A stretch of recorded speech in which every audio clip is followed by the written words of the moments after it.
Olá, galerinha do nono ano. Nós estamos começando o terceiro bimestre e nós vamos ter aí provavelmente 10 semanas, provavelmente 8 a 10 atividades, tá?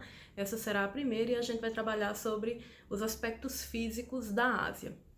Eu não sei se vocês lembram, mas quando a gente fala de aspectos físicos, nós estamos falando dos aspectos da natureza, né? Então, a gente está falando de relevo, a gente está falando de rios, de vegetação, clima, etc, tá?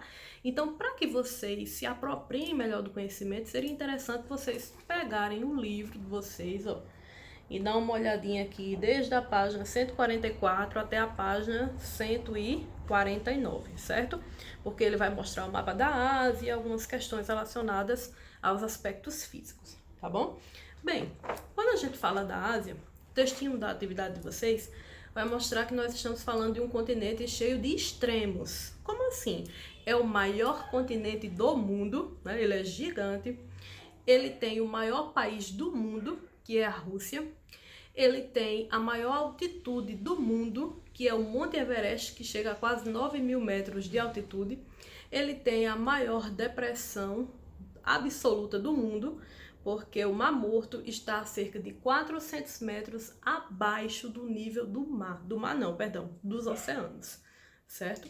Então aí, quando a gente fala de aspectos naturais, vocês já estão vendo que nós falamos realmente de muitas características que a Ásia se destaca. Além disso, se a gente pegar um aspecto também social, nós vamos saber que a Ásia tem também a maior população do globo terrestre, não é isso? Além disso, é importante que vocês lembrem também que, apesar da Ásia ser um continente muito grande, né, ela vai enfrentar aí um certo problema na questão hidráulica, ou seja, hídrica. Por quê? Porque a quantidade de rios, né, ela, apesar de ser numerosa, ela está bem mal distribuída pelo território. Então, algumas regiões sofrem muito com a carência de água. A exemplo do Oriente Médio, que tem que dessalinizar a água, né? A exemplo também de Israel, que apesar de ser um grande produtor agrícola, precisa dessalinizar a água também. Então, tem muita tecnologia para essa produtividade alta deles, não é isso? E a gente também não pode esquecer os desertos da China, os desertos da Mongólia, a situação dramática que os indianos sofrem também com relação à carência de água, certo? Então, só para vocês terem uma noção básica que a gente fala de um continente muito diversificado, tanto nos aspectos físicos também quanto sociais, certo? É importante vocês lembrarem que a Ásia também tem grandes montanhas, tá? A exemplo da montanha do Himalaia. A Ásia também apresenta inúmeras ilhas. A gente pode até perceber isso aqui, ó, no mapa. Acho que vocês podem observar. Então, a gente tem aqui diversas ilhas. Filipinas, Indonésia, Malásia. Então, uma imensa quantidade de ilhas aqui no território da Ásia.